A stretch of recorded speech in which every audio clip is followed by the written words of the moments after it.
By the late 90s, Nintendo was enjoying a comfortable lead over the handheld video game market. With Sega all but vanquished in this corner of the industry, the Game Boy and its successor, the Game Boy Color, were dominating. It was in light of these high sales that Nintendo had been exploring a number of ways to expand upon the Game Boy line through peripherals and add-ons, and in 1999, the company hit upon an opportunity. Approached by a former executive of theirs and an inventor from the UK, Nintendo of America was presented with a chance to realise one of the most ambitious Game Boy attachments of all time. This first-party add-on was poised to open up a world of wireless communication to Game Boy Color users, including email, web browsing, photo messaging, and much more. The story behind this device has remained an obscure secret of Nintendo history for over 20 years, until now. In this episode of Game History Secrets, I reveal the never-before-seen Nintendo PageBoy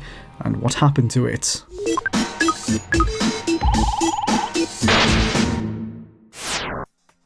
Source Research and Development was a game studio in Leeds, England. In the early 90s, the company developed a relationship with Nintendo of America when their founder Eddie Gill invented a productivity add-on for the original Game Boy.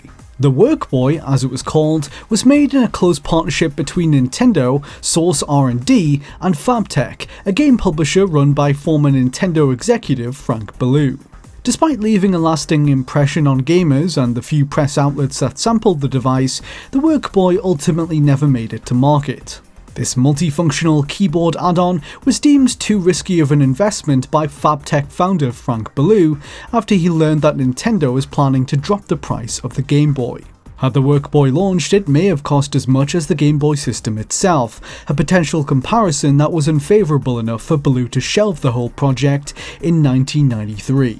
For inventor Eddie Gill, on the other hand, the ideas behind the Workboy would live on. The concept inspired him to create an original design for a mobile phone and communicator as head of research and development at a company named Maxim Philips. In 1995, the gadget was bought by Nokia and was eventually turned into the Nokia 9000 series of devices. The Workboy was never able to see an official release, but Eddie's drive to develop a Game Boy add-on was far from extinguished. It was in late 1997 that he left his position at Maxim Philips to pursue what he considered to be a spiritual continuation of the Workboy with new ideas of its own. He independently started work on this new project, drawing plans for a Game Boy Color add-on based around communication. The project, however, required plenty of technological savvy, and for that Eddie reached out to his brother Christopher Gill, an experienced programmer and digital artist. While Eddie's speciality was ideas, he told me, Chris excelled in realizing those ideas from a technical standpoint. Chris had previously worked alongside Eddie at Source on the Workboy in a similar arrangement, where he was responsible for graphic design. While the Workboy was essentially a third-party add-on with close ties to Nintendo, it was apparent to the Gill brothers that they would need Nintendo to fully embrace their new device as a product of their own in order for it to reach its potential. The scale of their ambition with this new gadget was immense. Eddie envisioned an add-on for the Game Boy Color that would allow users to communicate with one another over long distances. They could send each other messages, photos, emails. They could view the internet to get news updates, and all of this would be accomplished completely wirelessly from almost anywhere in the world. Years before Nintendo even considered implementing such technology into their handhelds, the add-on aimed to revolutionize communication between Game Boy owners with a distinctly Nintendo flourish. The communication worked via radio waves, using the same frequency employed by most two-way pagers at the time. In honor of this fact, Eddie named the device PageBoy. The group formed to create this new product would come to be known simply as Wizard. Their plans for the PageBoy were extensive, but could only be realised through Nintendo's full support, according to Eddie. Gaining their cooperation would be easier said than done, since Wizard had no formal inroads with the tech giant at the time. However, they had an ace up their sleeve in the form of ex-Nintendo executive Frank Ballou. Having joined forces for the Workboy several years earlier, Eddie hoped that Frank would help him get his foot in the door once again as he attempted to sell them on this new concept. After hearing the details of the project, Blue quickly agreed to get them an introduction with the higher-ups at Nintendo of America, the branch at which he had previously worked. A meeting was set up in 1999 in which Eddie presented their proposal to Nintendo of America's heads. Those in attendance included NOA President Minoru Arakawa, Chairman Howard Lincoln, and Engineering Head Wayne Allen Shirk. The pitch was meticulous in its research, presenting in great detail how it would work.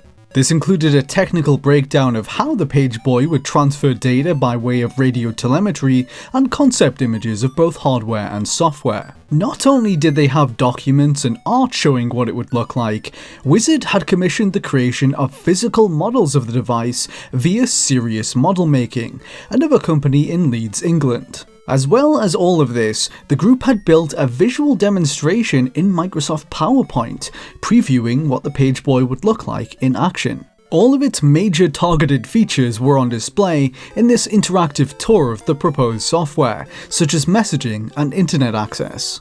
In my research, I was able to recover a version of the demo used to sell their ideas to Nintendo. The software was heavily themed around the company's iconic mascot Mario, complete with Wizard's own take on the music from the Mario games, and even some voice acting. To start off with, the title screen art featured the character posing with a version of the PageBoy logo next to a graphic of planet Earth and several Game Boys. There was also Ask Mario, a proposed Nintendo search engine optimized for the PageBoy, where users could look up various queries, such as items for sale. Mario would have appeared throughout these applications, speaking to the user briefly as they transitioned between them. I find it. There was even the idea to have him whistle the World 1-1 theme from Super Mario Bros. As content was loading. It's coming.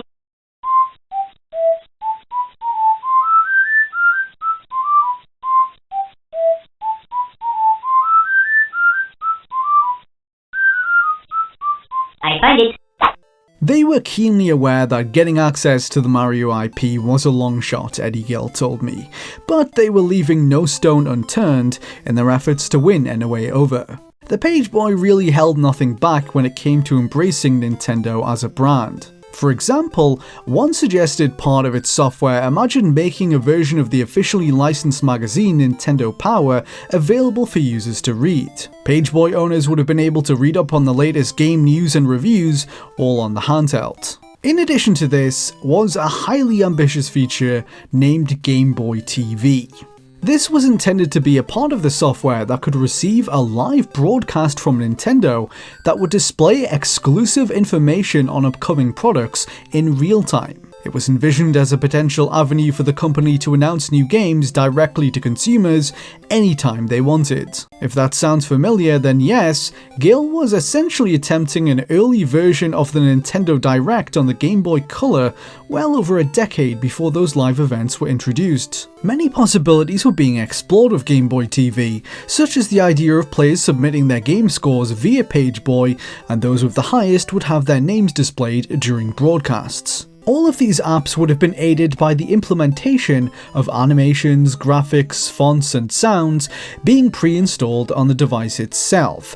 This would have allowed for minimal data usage and quicker loading speeds with a targeted rate of around 400 characters per minute. Alongside gaming previews and reviews, PageBoy users were also supposed to be able to get access to world news, sports results, and weather forecasts. The latest weather information would have been accessed via a scrolling map, not dissimilar to the interface Nintendo later employed for the Wii's weather channel. The add-on's premier feature, however, was its two-way messaging. Users would have been able to type out a message on their system, then choose pre-stored animations, music, and themes to bring it to life. For instance, they could select a letter with a happy birthday song and an animation of a birthday cake. It was also suggested that the PageBoy would have been able to connect to existing Game Boy peripherals to expand its capabilities. Wizard hoped that owners of the Game Boy camera could take photographs of themselves using its front-facing camera and share them with one another. In other words, they wanted to allow users to message selfies to one another, years before the mobile phone industry came to realize this concept. Furthermore, they were hoping that the PageBoy would be able to save images and messages received and then print them using the Game Boy printer. In order to make this work, the PageBoy would have fitted into the Game Boy's cartridge slot, and then would have had its own additional cartridge slot on top of it. This would allow users to have the add-on attached to their Game Boy and still be able to play games, or for the PageBoy to interface directly with other peripherals. In such a scenario, PageBoy itself would have been accessed by pressing down on the D-pad upon startup. The developers were even proposing a phone system that could be used to email PageBoys. Consumers who wanted to interact with one without using a PageBoy directly were intended to be able to call a phone service, specify a message and theme, before giving the operator a particular PageBoy address. This would have been the only paid element of the product, aside from the upfront cost of the device at retail. Using PageBoy's onboard features, such as messaging or Game Boy TV, would have been entirely free. No subscriptions or accounts were required either. All of this and more was presented to Nintendo of America at their initial meeting, and the response was one of immediate fascination according to Eddie. NOA President Minoru Arakawa took a particular interest, believing it had the potential to be a commercial success. He responded by greenlighting an internal investigation at Nintendo as to how they would get the product to market. The Wizard Group's efforts, 10 months of rigorous research had paid off, as Nintendo agreed to work with them directly on this new project. Eddie signed on at Nintendo of America as design consultant in summer 1999, and from that point on, the PageBoy was being looked at as an internally made first-party add-on for the Game Boy line of systems. As per the suggestion of Peter Eck, Nintendo of America's Director of Network Products, the project was given the codename Cheetah. For the following months, Eddie worked with a team at Nintendo of America, further exploring the many possibilities of the add-on. Among these were considerations for allowing the device to unlock additional content in games. For example, players could theoretically access an exclusive level or item if they had the PageBoy attached, using its radio capabilities to allow for live authentication. On the other hand, its planned clock app was reminiscent of the Workboy, with essentially the same set of functions, the time displayed in analog and digital formats, as well as an alarm capability. In another leaf out of the Workboy's book, the PageBoy would have required its own batteries, 2 AA's in this case, and would have had its own built-in memory. Some thought had been given as to how it would function as a physical product also. In addition to the physical models that were made, the team was weighing up the option of adding a clip that would allow the PageBoy to be attached to a belt or other item of clothing. Documents indicate that the device would have vibrated when a new message was received. Nintendo's investigation into the PageBoy spanned about 3 years, starting in 1999 and coming to a close in summer 2002. During this time, Eddie had gained the interest of PageMart, a company based in Dallas, Texas, which operated a narrowband personal communications service network that allowed for two-way paging. After the network's launch in 1998, PageMart was set to become a major player in the communications market and was having preliminary talks with Eddie's team to provide the network service that would be the backbone of the PageBoy. Nintendo's Peter Eck eventually took over negotiations as they progressed. A great deal of time was spent deliberating over how the add-on would send photographs over the air from the Game Boy camera. Nintendo brought in their own experts to examine the situation, who expressed concerns about file compression. However, Eddie was able to reduce the size of pictures imported from the camera by removing every other line of pixels from the screen. The end result, he said, bore a resemblance to 1960s television displays. It was an unconventional solution that impressed Nintendo and allowed the team to hit their file size target. What had initially sold Nintendo on the PageBoy in general was its potential as a product for international audiences. However, over time, it became clear that potential wasn't as strong as had been initially believed. Nintendo liked it on paper by all accounts, but from a technological perspective, it would have only been feasible in a limited number of markets, such as the US. Their investigation found that there were no cost-effective duplex wireless data networks covering Japan or Europe at the time. Had the PageBoy moved forward, it would have therefore been limited to North America. It was deemed by Nintendo's management back at its Japanese headquarters that this would have gone against the core appeal of the device. Nintendo wanted it to be universally available and functional around the world. This, they believed, was key to its success. The PageBoy was shelved for good in around July 2002. The outcome was disappointing for members of the team like Eddie Gill, but he told me that he was more than understanding upon learning the news and ultimately agreed with their decision. The device would have been doable, they believed, in America, but limiting its scope to one territory essentially defeated the point of what they were trying to accomplish. A ubiquitous add-on for the Game Boy Color's massive user base that would have allowed consumers from all over the world to communicate with one another, and for Nintendo to deliver information to each one of them directly. The PageBoy was quite literally too ahead of its time for its own good, but in many ways it foreshadowed a number of innovations that Nintendo themselves would end up adopting. Game Boy Live could be seen as an early precursor to the Nintendo Direct, a messaging system that worked via automatically assigned email addresses similar to the Wii's, news and weather channels, bonus content exclusive to those who owned a certain accessory, live high scores being accessible to users. In pitch documents, the PageBoy was even being pushed with the phrase "anytime, anywhere", a slogan that was later used to market the Nintendo Switch. In the end, no actual prototypes were produced for the device, and all that remains of it is what I've shown you in this video. It's possible Eddie Gill shared that Nintendo might have retained some of the physical models made for the project, but nothing playable exists other than this demo presentation.